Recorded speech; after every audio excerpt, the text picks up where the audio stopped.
ఈరోజు కరివిరాల మోడల్ స్కూల్లో చదివే విద్యార్థులు జగన్నాథపురం కరివిరాల నుంచి బస్సు బయలుదేరింది. మార్గం మధ్యలో బస్సు షార్ట్ సర్కిల్ అయి భారీ ప్రమాదానికి గురయ్యే ఛాన్స్ ఉండి కండక్టర్ గారు చాకచక్యంతో పిల్లగాళ్ళని బయటికి పంపించి కాపాడి సైడ్ పెట్టారు. పిల్లగాళ్ళ స్కూల్కి ఇబ్బంది అవుతుందని జగన్నాథపురం గ్రామ పంచాయతీ సర్పంచి వెంబడి భీష్మారావు గారు పిల్లగాళ్ళ స్కూలు పంపించడానికి ట్రాక్టర్ ఏర్పాటు చేసి స్కూల్కి సకాలంలో చేర్పిస్తున్నారు. భారీ ప్రమాదం నుంచి తప్పించుకున్న విద్యార్థుల్ని స్కూల్కి పంపించడం జరుగుతుంది. బస్సు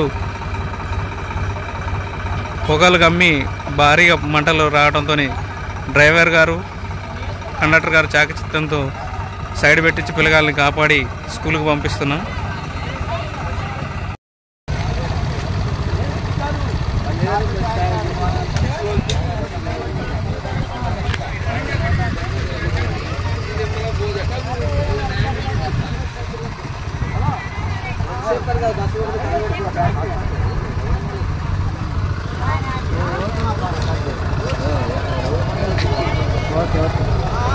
గ్రామ పంచాయతీలో బస్సు కాలిపోయిన దృశ్యాలు